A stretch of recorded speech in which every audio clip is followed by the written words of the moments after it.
Hello, BookTube. Well, we come to it at last. At the end of a long, wonderful day, we come to that melancholy moment, the last mail haul of the week. Only it's not so melancholy this time around because there are only a few packages here, but it ends with a box, and I think I know what the box is. If it is what I think it is going to be the occasion for squeals of delight. But it was a long, wonderful day, spent entirely on the writing couch. Cool summer breezes blowing through the screen window right next to me. Frida Bean chewing anything that moved. going through all sorts of chewy treats, and occasionally saying enough with this, getting up, stomping over to me and demanding that we go out and about and stretch a leg. Just the kind of day that can add vigor to your life. And I treasured it all the more because the weather forecasts are unanimous in calling for torrential rain and thunderstorms and lightning all of tonight and all of tomorrow. And I don't know, some of the weather patterns that I'm looking at make it look like it's going to rain almost nonstop until August here, which certainly Massachusetts has been under a slight water shortage, so that would be welcome. But I don't know how I'm going to walk the baby girl. She hates the rain. One way or another, we'll see. I'll report back. But I thought we'd go through these last packages together before I go right back. What a writing day this has been. Good Lord.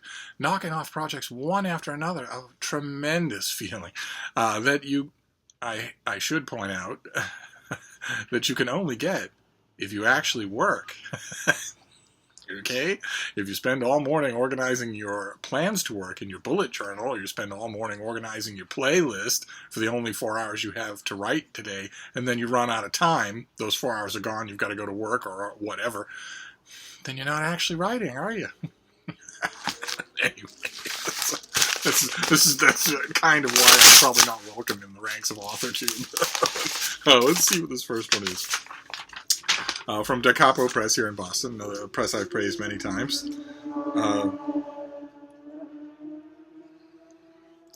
This is a December book, and it's Are You Okay? It's by Katie Morton, and it is a guide to caring for your mental health, how to know if you need help and where to find it. Are you okay? Let's see here. What have we got here? Well, not much. What have we got here? Everyone struggles with mental health issues from time to time.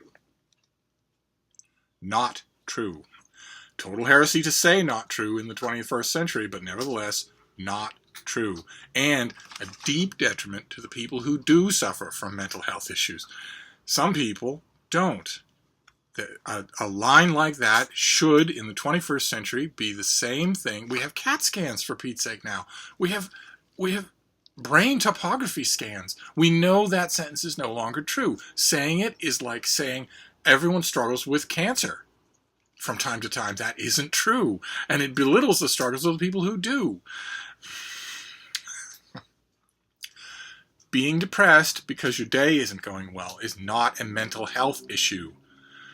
Having low self-esteem is not a mental health issue. Anything that can be improved by you deciding to take steps to improve it is not a health issue.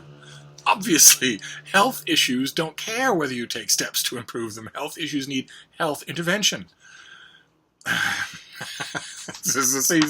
We're only one line in, and it's already got me going. Because the 21st century has seen the pathologization of normal human emotional spectrum, and that drives me nuts.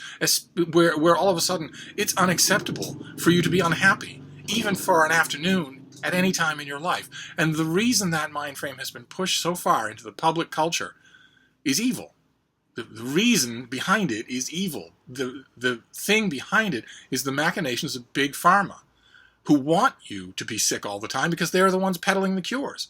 So all of a sudden, they, under the cloak of, well, the more we know, the more science knows, the more sensitive we are to these things. They didn't diagnose any of these things, at the turn of the last century.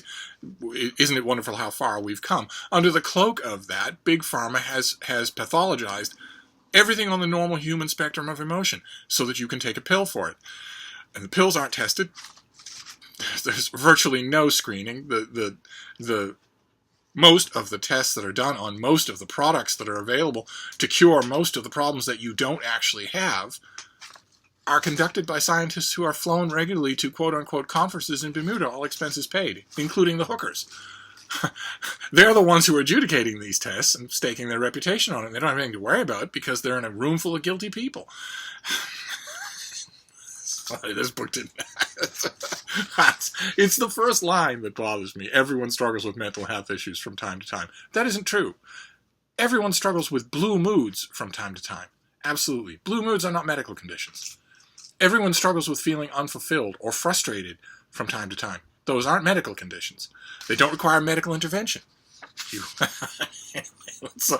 But the greatest level of misunderstanding comes from knowing the difference between mental health and mental illness. Figuring out whether we need professional help, and if so, how to find it.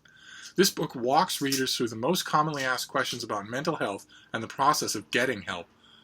That's good. A common, easily accessible book on that very simple question, do you need help or not, is going to be very useful. From finding the best therapist to navigating harmful and toxic relationships and everything in between, licensed marriage and family therapist and YouTube sensation Katie Morton, she's a YouTube sensation just like me. I'll have to watch her. I'll have to see her channel. Clarifies and destigmatizes the struggles so many of us go through and encourages readers to reach out for help. What are the red flags of a mental health issue?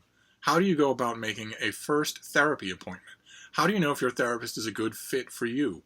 What are the best ways of talking about mental health with your family, friends, and colleagues? Incredible. That's all incredibly useful. Think about the stigma that genuine mental health problems still have everywhere in the world, including in America, where it's a booming multi-billion-dollar industry. Think of the stigma that it still has, even in the 21st century. If it's not a question of, I'm just feeling blah, I failed my last test at school, or I just had a breakup, I'm not at my best. If it's not a question of that, if it's your life is going on normal and suddenly you can't get out of bed, suddenly you have no ability to command yourself, that's just gone. That second thing is a health problem. And look at how embarrassed people are about it even in 2018. And with good reason, because look how intolerant society is. Even in 2018, where you tell somebody, I broke up with my girlfriend last week and it's just been on my mind ever since, and some stern figure in your life says, well, maybe you should snap out of it. Let's go play some tennis, or go for a swim, or have a nice long talk, or maybe get drunk, but you really should snap out of it. It's been long enough. You should start to be putting this in perspective. Think of the huge difference between that and saying to that same friend, I can't go to your wedding rehearsal. I haven't been to work in a week. I can't get out of bed. I'm sleeping 18 hours a day. Those are two drastically different things. And your friend's reaction should be drastically different. And the people who are stuck in that position, if they're, especially if here in America, if they're in the vast middle of the country and perhaps far away from major diagnostic centers, big teaching hospitals, they might not know to ask these questions or where to get the answers. That's wonderful. If this book pulls through, that would be great. And who better to do that than a YouTube sensation? Are You Okay? Informs and reminds us that we can get through the difficult times and we are never alone. Okay, great. So this comes out in December. I want to point out one last time: difficult times are not health problems. But then we'll move straight on after that to this next one. I was going to say, let's hope that it's less contentious, but it couldn't be more contentious than that opening, now could it? Oh, okay. It's a small book on an intensely grim subject. Let's see what the pub sheet says about this. The subject was a situation that we encounter on this channel a few times. I encounter it in my reading life where Frida, get away from the great white shark before it attacks you. I encounter this problem in my reading life quite often, where I will encounter a new book, forthcoming book, on a subject, and I know with fair amount of certitude that I know as much about the subject as the author does. So then it's a question of, will you let me down? Will you challenge me? Will you infuriate me? And this is almost one of those subjects I'd be willing to bet, unless this author has a lot to teach me. This is by Simon Levis Sulam, and it's The Italian Executioners, the genocide of the Jews in Italy. Let's see what we have here. In this gripping revisionist history of Italy's role in the Holocaust, the author presents an unforgettable account of how many ordinary Italians actively participated in the deportation of Italy's Jews between 1943 and 1945, when Mussolini's collaborationist republic was under German occupation. While most historians have long described Italians as relatively protective of Jews during this time, absolutely false. Good that this author is challenging that. This book tells a different story, recounting in vivid detail the shocking events of a period in which Italians set in motion almost half the arrests that sent their Jewish compatriots to Auschwitz. This brief, beautifully written narrative shines a harsh spotlight on those who turned on their Jewish fellow citizens. And since it says beautifully written, I'm assuming it's translated. Let's see. Yes, it is. It's translated by Una Smith and Claudia Patan. We'll just have to see. We'll have to see. This comes out in mid-September. We'll have to see how far the author goes. Even World War II and genocide Holocaust historians who are willing to break with consensus and talk about the huge complicity of the Italian government under German occupation in rounding up the Jews, even those historians are usually unwilling to extend their ambit back to under Mussolini, to before German occupation. But they should, because the Italian anti-Semitism has deep and violent roots. It wasn't that Mussolini benevolently looked the other way for his, a decade plus in power before he got in bed with the Nazis. It was, we'll see what this author does here. The author is, do we know anything about you? The author's young, good Lord. He's an associate professor of modern history in Venice. And his previous books include Giuseppe Mazzini and the Origins of Fascism. Okay, great, fantastic. So it was translated from the Italian then, probably. No? Well, one way or another. I will find out. This is great. Right up my alley. Okay. All right, let's see what this next one is here. Okay. All right, this is the finished copy of Night Soil by Dale Peck. And apparently, so we saw this. We saw the advanced copy of this. This comes out in mid-August. 25 years after the publication of his now classic debut novel, Martin and John, Lambda Award-winning author Dale Peck returns to the form with a hauntingly strange and powerful Southern Gothic about art, race, sexuality, the destruction of the environment, and the celebration of the unbeautiful. The art world falls in love with Dixie Stammers. That's the character's name, Dixie Stammers. When it is discovered that not only are her pots mechanically perfect spheres, but they also are identical, despite the fact that they are made entirely by hand without benefit of a wheel, measuring device, or any other tool. Her teenage son, Judas, okay, I remember this book now, is pathologically shy and retreats into a world of anonymous sexual encounters at a roadside rest area. What he really longs for, though, is a relationship with one of the boys at the private school he attends.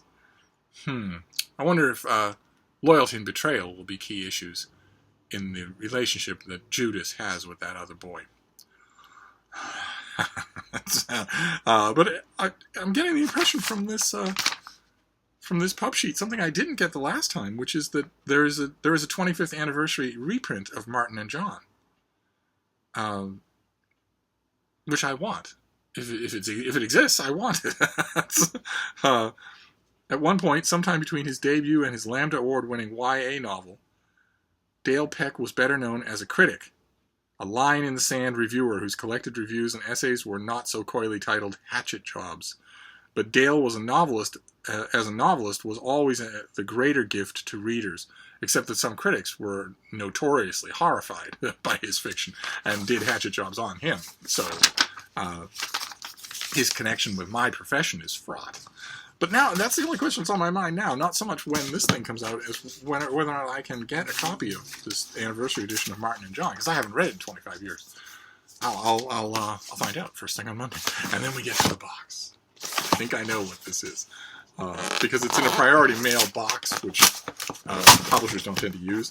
I think that this is another installment in Project Penguin, which, for those of you in the cheap seats, that is this back wall behind me. Those are all Penguin Classics. Penguin Classic reprints are my favorite reprints in the whole of the publishing world. I love them. I have loved them forever. I've traveled everywhere with them. And she keeps going after Meg. Frida, get away from the great white shark, little girl. And I want them all. I want every Penguin Classic trade paperback with the black spine that has ever been printed. It's just a small ambition, I know. But it came to my mind because somebody suggested over a year ago that wouldn't it be great if, in addition to that whole wall of Penguin Classics, the whole wall of Penguin Classics right there, if in addition to that, wouldn't it be great if someday I had enough Penguin Classics to fill this entire room, where you walk into this little book room and it's entirely Penguin Classics? Wouldn't that be awesome? I would just find room for the rest of these books elsewhere, which I think I could easily do. And you can see behind me, right over my shoulder, 2 shelves of this bookcase are now horizontally stacked penguins in front of vertically stacked penguins, as I slowly build enough of a surplus to fill another bookcase. And I put out the call to all of you. Take your phone to your used bookstore, to your charity shop, and if you see Penguin Classics, take pictures and send them to me. And I will either say, I already have that one and you're a blight on the face of existence, or I will say, me wanty, and I will pester you until you send them to me. And quite a few people have. Quite a few of those horizontally stacked penguins are the direct result of Project Penguin. And I think that's what this is. I think this is a box full of Penguin Classics. Oh, it is. Ooh, all right, let's see what we have here. What have we got? Oh boy. Oh boy. All right. So, the first one is Selected Short Fiction of Charles Dickens, which I don't have this volume. I've never read this introduction. I'm not the world's biggest fan of Dickens, but I always think that someday I will be. That someday I'll go back to all of his books, short fiction included, and just love them all in a way that I haven't. And this has all sorts of stuff. Oh, good. Including lots of his travel writing, which is wonderful, because his travel writing is really good. Fantastic. The shorter Dickens. Then this next one is, look at this. It's in beautiful condition. This is something that I mentioned in passing just the other day on this channel. I found a modern library, The Essential Father Brown Mysteries by C.K. Chesterton. It's just the best and well-known, most reprinted Father Brown stories. And I lamented at the time. I knew perfectly well there was a Penguin trade paperback out there of the complete Father Brown. And here it is. Look at that. It's the complete Father Brown stories in a much bigger volume. So now the modern library edition, I'll read the introduction just in case the writer is working for his living, and then I'll send the thing on its way, because I now have the complete in a beautiful volume that's totally new. Isn't that wonderful? And then the last one is Jazz Age Short Stories of F. Scott Fitzgerald. Look at that. That's incredible. I don't have any Fitzgerald, I don't think, in Black Spine Penguin Classics. And now that he's losing his copyright, that will become more and more possible in this country. That would be wonderful. I hope to see it all. Wow. Okay, and so these are 3 collections of shorter works, and that's just inviting me. And I mean, I'll read the introductions and the notes to all of these things right away. But the fact that they're all collections of shorter works is making me want to dive in and read them all now, and I can't do that. I've got writing momentum. I've got good writing momentum in hand. And then, what is this? Oh, we have a note from the sender.